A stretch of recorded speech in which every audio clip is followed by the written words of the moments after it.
Hey y'all, Jamie here, proud 55-year-old trans woman from New Orleans. So, where last I left off?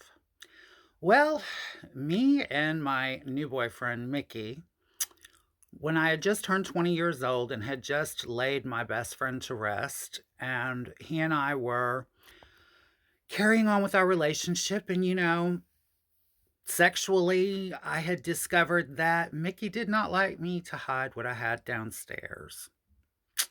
Now, I'm not saying that he like jumped on it or anything like that, but yeah, his little erectile dysfunction problem was immediately solved when he saw it. Let's just put it that way. He liked seeing it.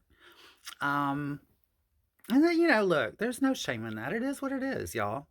Um, but so a lot of things were happening during this time. Mickey got me at a really low point. Like when Terry died, it shook me to my core. And, I mean, it was one of the lowest points in my life. And so the fact that he met me then, right when all of that was happening, it like cemented me to him.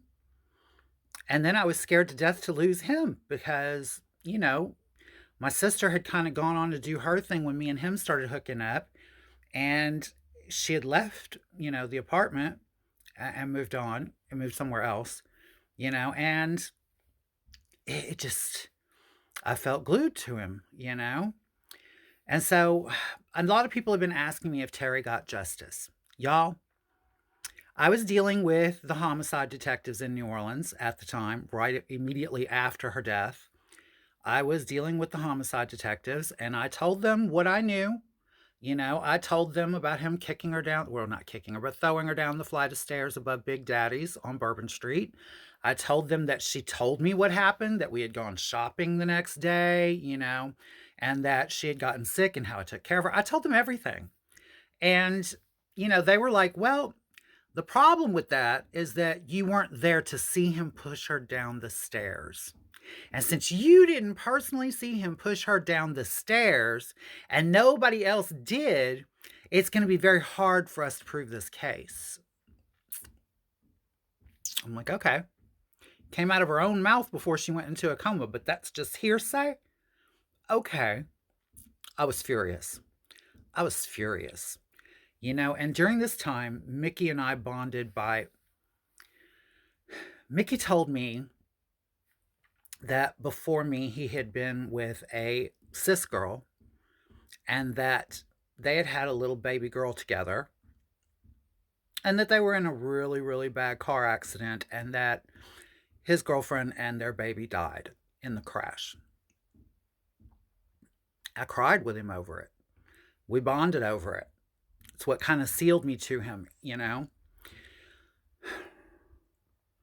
so then I had to have a little meetup with Harry Connick Sr. If any of you know who Harry Connick Jr., the musician and the actor, is, his father was the district attorney of New Orleans in those days.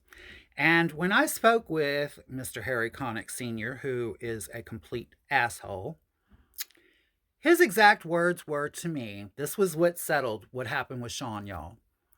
The district attorney, Harry Connick Sr., said, frankly, I can't prosecute this case because nobody's going to give a damn about another dead transsexual prostitute. Those were his words to me. That's what he told me. They refused to do anything. They refused to press charges against him. They refused to try to seek an indictment. They refused to try to even investigate the case further. The cocksuckers just didn't care because it was another dead transsexual. So who gives a shit, right? We were throwaway people in society a lot, And unfortunately, that still is an issue for our community. So things haven't changed that much, unfortunately, over all these decades. But so Mickey is helping me grieve through this time, and I'm crushed that I'm not getting justice for Terry. And I didn't know what to do. I mean, I was so lost. And after about 6 weeks of me and Mickey being together, we left my other apartment because of everything I had gone through with Terry. I couldn't afford to keep up the other apartment, and we had to move, and him and I move into another place together. And I find out that when I started dating him, he was living with another trans girl named Sabrina. Cuban Sabrina is how she was known in New Orleans. She was in her early 40s. I was 20. And Sabrina didn't know about me, didn't know where he was. She didn't know he was gallivanting around with me at first.